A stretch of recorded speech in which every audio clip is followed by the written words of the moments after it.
Барлықтарыңызға қайырлы күн. Мен осы қалада бірінші ретпін. Кішкентай кезімнен осы Астанаға келу арман болып еді, бірақ мен қазір Нұр-Сұлтанға келіп қалдым. Ендеше осы Қазақстанның Астанасы туралы қысқа да нұсқа видео. Кеттік.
Қазір менде осы Астанада жүрген жерде барлық жерінде осындай сезім бар.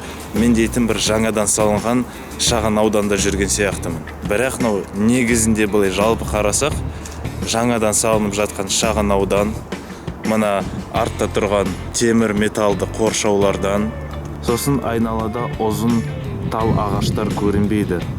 Айнала аласа. Жаңа бір салынып жатқан шағын ауданда жүрген сияқтымын, бірақ жалпы Астананың барлық жерінде сондай сезім болады, өйткені Астана дейтін жаңадан салынған қала. Астананың жаңа жағында, яғни сол жақ жағалауында қарапайым асхана табу қиын. Әр үйдің астында кілең ұлттық мейрамханалар, кофейнялар, яғни қымбат дәмханалар орналасқан. Мен сияқтыларға шағын маркеттер қалыпты бағамен тамақ ұсына алады. Жылтып сол жерде жей салуға болады.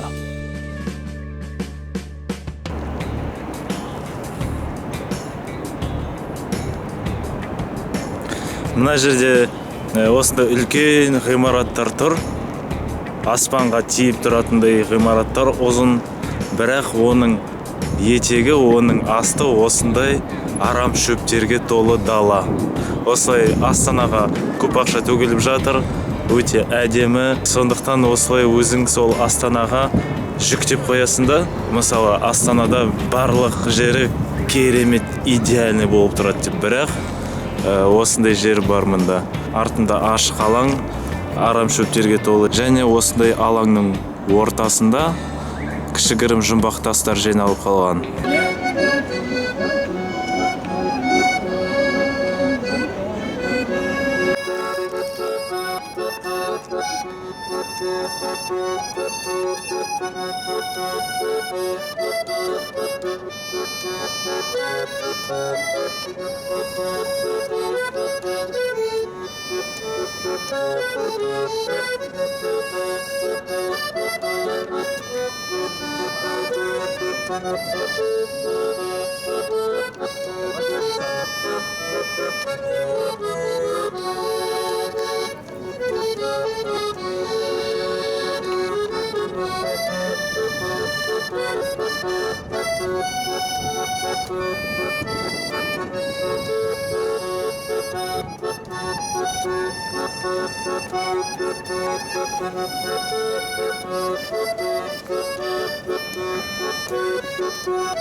Осы Астана өте жас қала.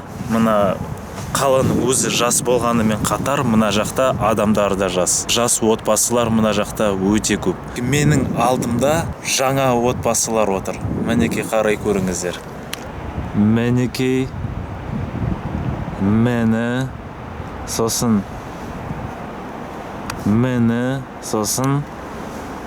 міне.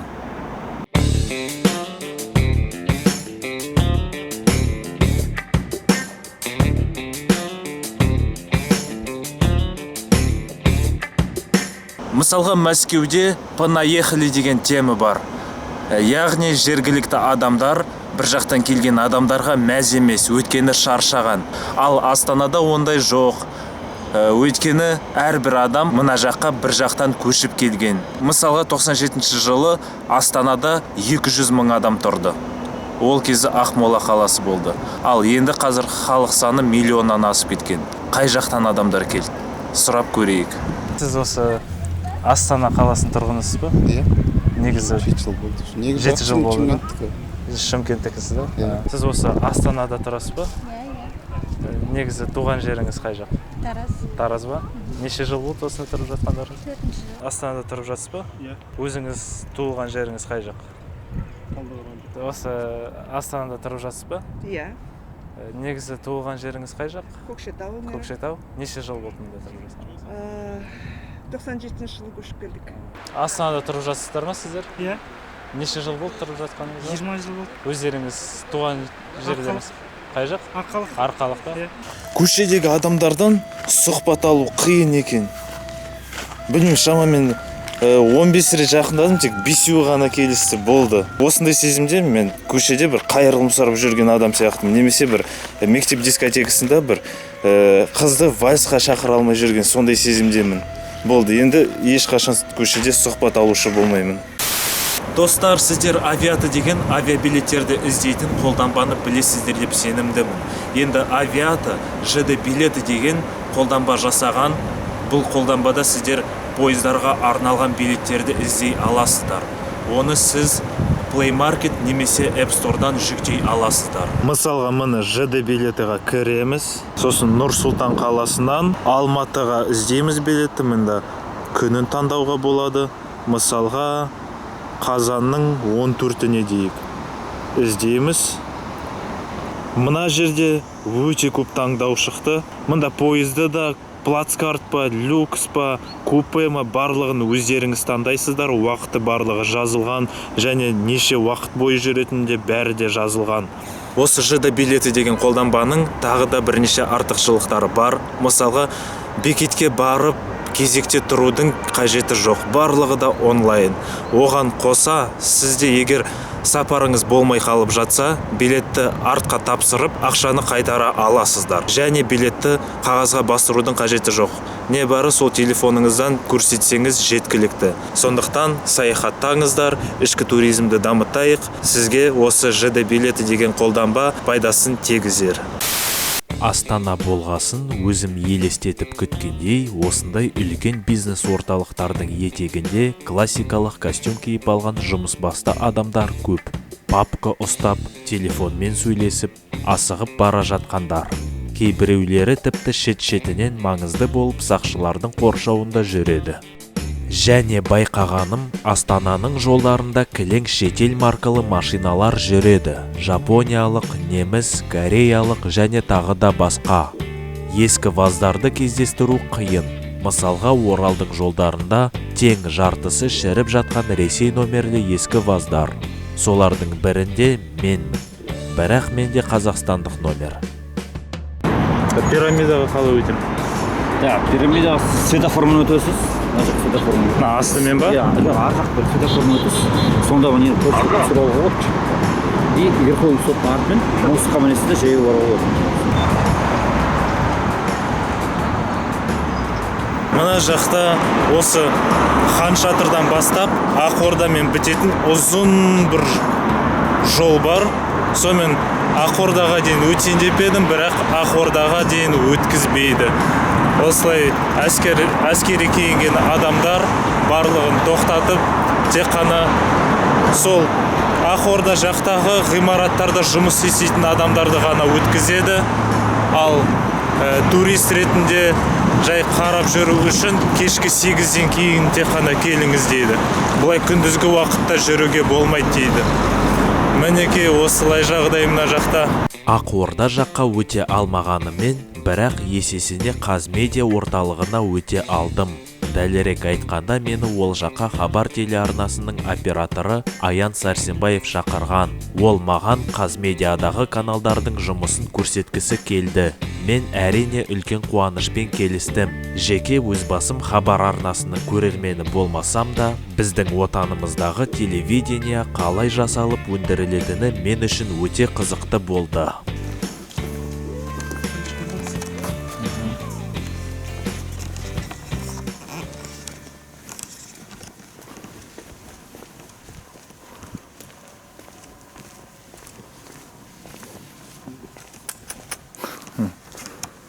жаңа телевизор сәкен істесін. Қазір үшіп қазір жаңа бұлар. Мына жерде хабар түсіреді, да? Жаңалықтар да.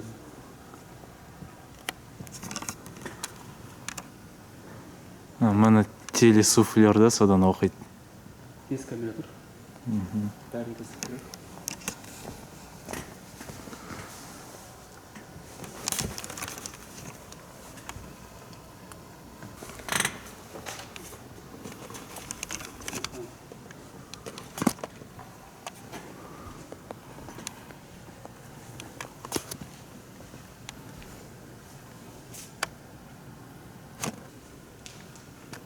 Так. Бәрі қосылып правильно. Бәрі жаңа. Мына жақта тағы бағдарлама түсіріледі. Қоғамдық талқылау, большая неделя дегендер. Хабардың бағдарламалары. Сұхбат сияқты да? Иә.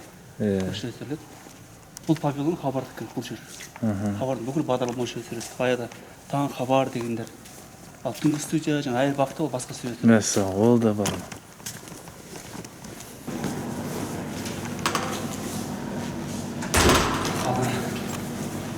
Оннан астам студия бар. Қандай каналдар? Хабар Қазақстан. Хабар Қазақстан, Евразия отыр. Біздің тағы Мир деген канал бар. Мир. Топ 8 канал отыр бұл жерде. Республиканский каналдар отыр, жаңағы местный каналдар бар, частный каналдар отыр. Бұл Қазақстан студиясы. Мұнда түнгі студия түсіреді, да? Бұрын қазір көріңіз. Мәселе сүріледі. Білесіз ба мәселе? Жоқ. Мәселе деген бір бағдарлама да сондай? Иә.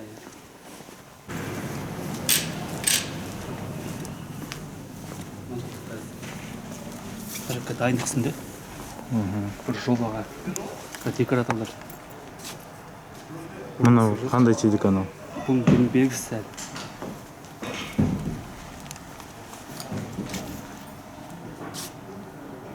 Екі жыл.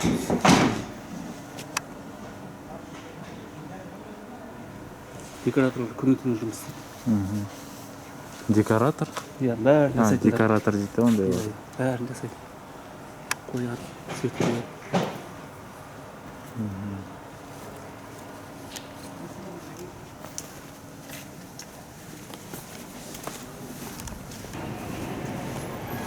Бұл жерде жаңа әншілер, звездалар, жұлдыздар тамаша тұрады. Эфирге дейін, кейін. Дейін, кейін. Мен андай не.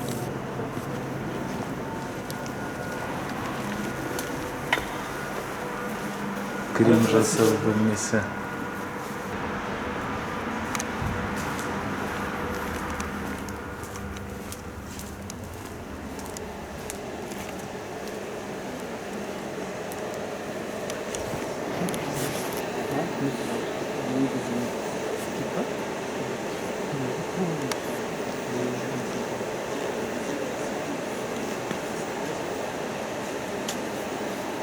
Егіз лебіз деген түсіріп жатыр. Егіз лебіз? Иә. Ол группа емес пе, да? Группа емес пе? Жоқ. Өлең бар ғой сондай? Иә. Арнау тобының әні. Иә. Егіз лебіз деген мынау не? Бұл жай бір бағдарлама қойдым. Қандай телеканал? Белгісіз. Бізде бағдарлама түсіріледі. Сосын бар каналды көрсететін, пока білмейміз. Қай канал көрсететін. Евразия арнасы жаңалықтар. Евразия?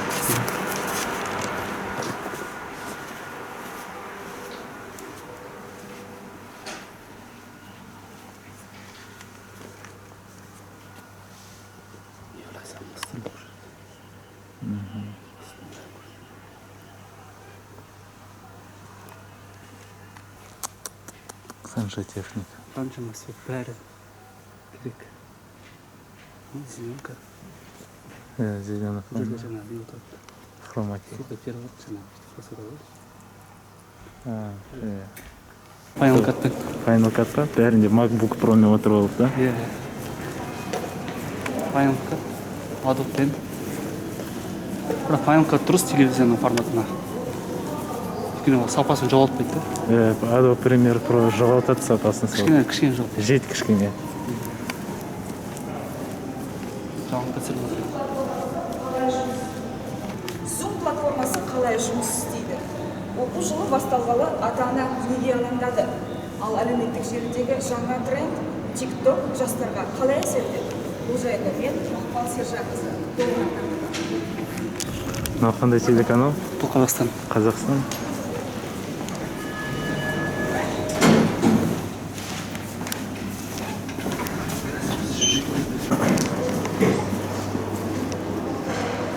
Үшінші қабат. Бәрі монтаж.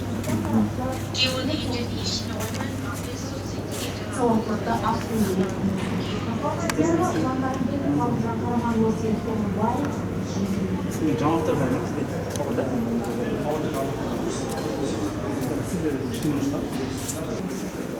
Premiere Pro-мен жасап отыр.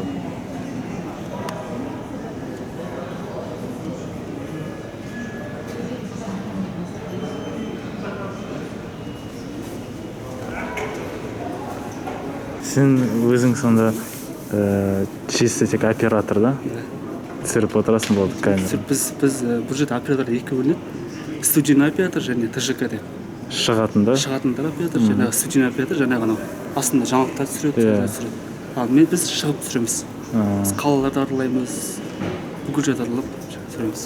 Күннің ыстығына да, суығына да қарамай, боранда да түсіре береміз. Ол камералар жай Canon жарамай ма? Жоқ. Неге?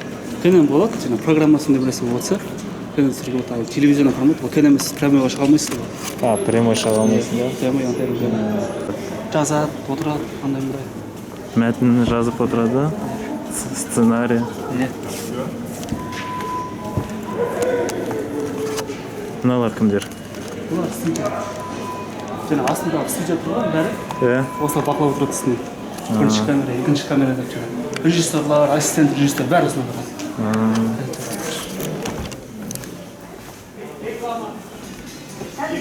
Реклама.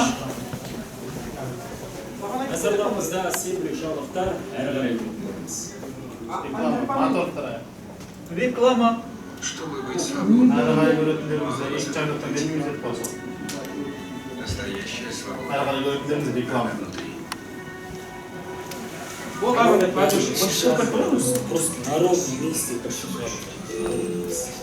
Звондажи, пожалуйста, я на месте пацан. Қазақстан каналы жаңалықтар түсіреді.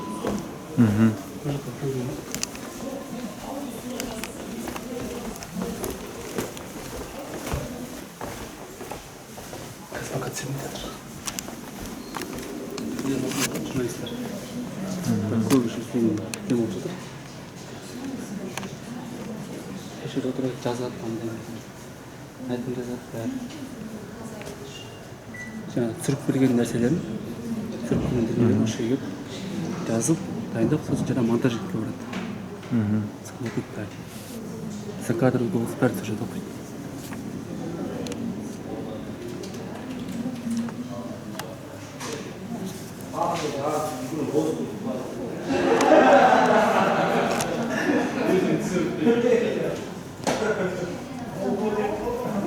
Қарапайым офистік жұмыс. Америкадағы кинолардағы сияқты. Біздер уже 21-ші этаждамыз, да? Скоростной лифтпен.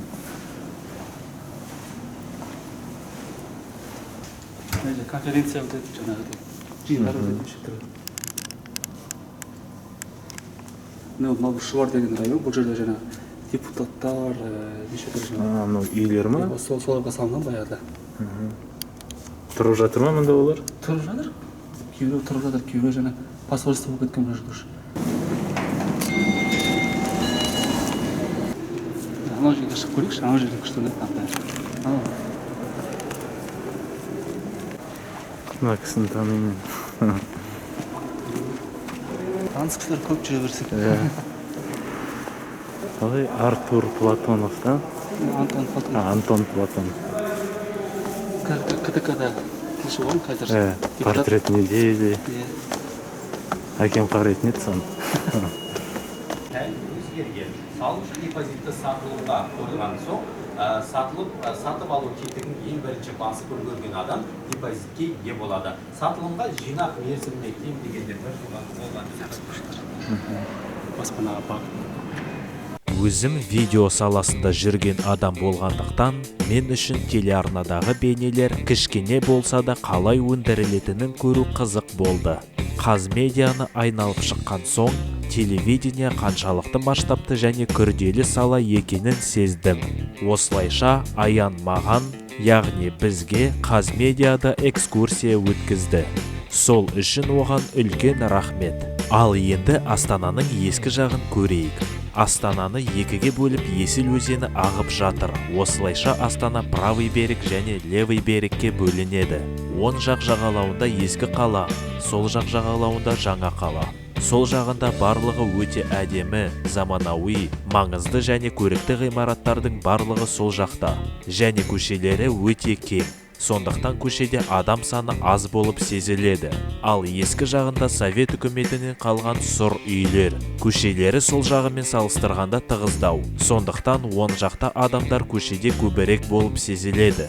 Оң жағында барлығы арзанырақ. Былайша айтқанда, Қазақстанның орташа қарапайым қаласы. Астана дегенде кім нені елестетеді? Мысалға, біреулер үшін Астана бұл бәйтерек, біреулер үшін Хан Шатыр, біреулер үшін Экспо, біреулер үшін Астананың кең ашық көшелері, ал мен үшін Астана дегенде осы ғимаратты елестетемін. Мен осы бір уақытта ойлап қоям, осы ғимарат қайда кетті деп. Неге бұл ғимаратты көрсетпейді? Неге бұл ғимарат қазір көз алдынан кетіп қалды деп. Бұл дейтін Астана қаласының ескі жағында орналасқандықтан осы ғимарат қазір ондай үлкен маңызды емес екен. Бұл дейтін Қазақстан Республикасының мемлекеттік қызмет істері агенттігі деген. Бұрын бұл ескі парламент болған. Осы ғимаратты мен бейнелеу сабағында салып жүрдім, Астана деп. Енді мінекей осы ғимараттың алдына келіп тұрмын. Енді түсіндім, неге осы ғимарат көз алдынан қазіргі таңда кетіп қалған, өйткені бұл Астананың ескі жағында орналасқан екен. Ал енді мен Астанадағы өте маңызды ескерткіштерге соғып кетейін. Бұл ескерткіштерді құруға біз барлығымыз кішкене болса да ат салыстық. Мінекей мен қазір бір ескерткіштің алдында отырмын. Бұл ұлы даланың, тәуелсіз Қазақстанның жемқорлыққа деген ескерткіші.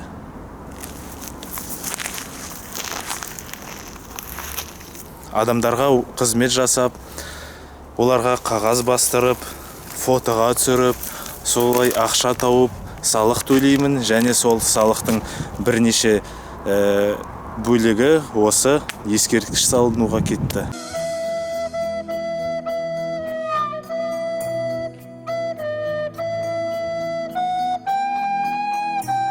Астана жаңа қала болғандықтан, мына жақта сәйкесінше жаңадан салынған ғимараттар саны көп.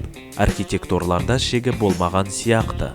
Креативті және қызық дизайнды Астананың сәніне аямай төккен. Мысалға, міне құмырасы бар ғимарат, шаршы әйнектері бар ғимарат. Мынау енді пирамида, ыдыс немесе кесе тәрізді университет. Осындай ерекше ғимарат. Қазақ стилдегі көп қабатты үй қандай болатынын көргіңіз келеді ме? Міне. Велосипед стадионы, Триумф аркасы, көне британдық стилдегі биік ғимарат, бірақ 2005 жылы салынған. Орта Азиядағы ең үлкен мешіт құрылып жатыр. Әзірше Әзірет Сұлтан мешіті, Қазақстандағы ең үлкен мешіт. Экспо, Нұрәлем шары, әлемдегі ең үлкен шар пішінді ғимарат. Хан Шатыр, әлемдегі ең үлкен шатыр пішінді ғимарат. Дос бала маған айтқандай, Астананың ортасында келе жатасың. Бір бұрылысқа бұрылып қалсаң, айдалаға тап боласың.